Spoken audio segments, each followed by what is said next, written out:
大家好，歡迎收聽小耳朵聽故事。今日我想同大家分享嘅繪本叫《明天我還可以來上學嗎》。小朋友仲記唔記得第一次返學啊？係咪有啲緊張，有啲唔想去呢？就好似故事入面小鳥羅賓一樣，佢一開始都話唔想返學㗎，但係佢都好勇敢咁跟媽咪去學校試下。結果呢，發生咗好多超有趣嘅事喎。佢同新朋友一齊玩砌積木，仲自己一個去廁所，變得幾犀利呀！想唔想跟住羅賓一齊去睇睇第一日返學到底會發生啲咩好玩嘅事呢？打開你嘅小耳朵，一齊進入故事世界啦！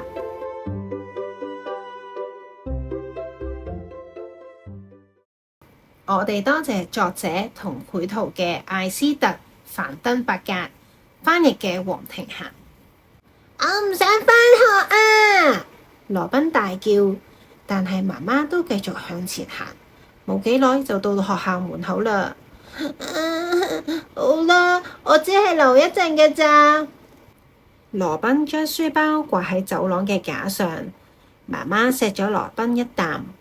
老師拖住羅賓隻手，帶佢入課室。媽媽，再見，要快啲嚟接我啊！大家圍成一個大圓圈坐，圈圈仲有一個位。羅賓，快啲過嚟坐啦！今日你可以坐喺我隔離啊！老師話，同學輪流分享呢個週末做咗啲乜嘢。羅賓同嫲嫲一齊焗咗蚯蚓餅乾。講完自己故事之後，羅賓接住問：老師，我哋依家要做啲咩啊？依家係遊戲時間，你可以喺個櫃裏邊揀一樣玩具。小豬呢就揀咗砌圖，地鼠就揀咗穿珠珠，刺蝟同罐呢就想玩車。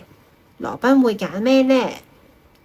羅賓揀咗積木啊，佢起咗一座同老師一樣高嘅塔啊。起好個塔之後，最有趣嘅部分嚟啦！積木全部冧晒落嚟啦！哈哈，真係好好玩啊，老師！我哋再嚟要做啲咩啊？再嚟係戶外活動時間。羅賓同同學仔一齊跳繩，條繩喺大家腳下邊掃過，佢哋跳上跳落，跳咗百幾次啊！夠鐘返課室時間先至肯停落嚟。老師，戶外活動結束之後要做啲咩啊？係點心時間。蘋果、蘿蔔、香蕉、梨、西瓜，仲有一粒提子係俾地鼠嘅。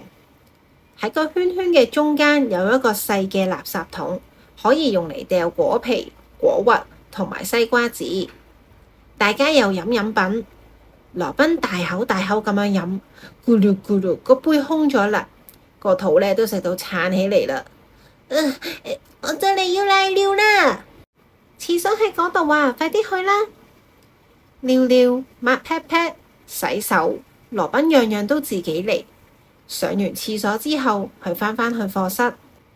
依家我哋嚟剪剪貼貼，老師話：我哋嚟做一啲有趣嘅動物啦！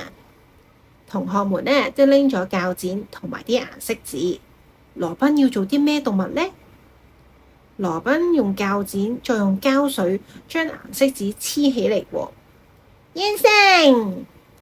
午餐時間到啦，大家將個餐盒拎出嚟啦。羅賓個餐盒入邊裝咗啲咩呢？係多汁嘅蚯蚓，好好食啊！佢哋大啖大啖咁樣食，個餐盒一陣就空咗啦。大家食到飽飽。老師，食完午餐之後要做啲咩啊？我哋要嚟喐一喐。羅賓着上新嘅波鞋，咁樣爬上爬落，跳上跳落就容易好多啦。睇下羅賓幾勇敢，跳馬吊環都難唔到佢啊！運動完成之後，佢哋返返去課室。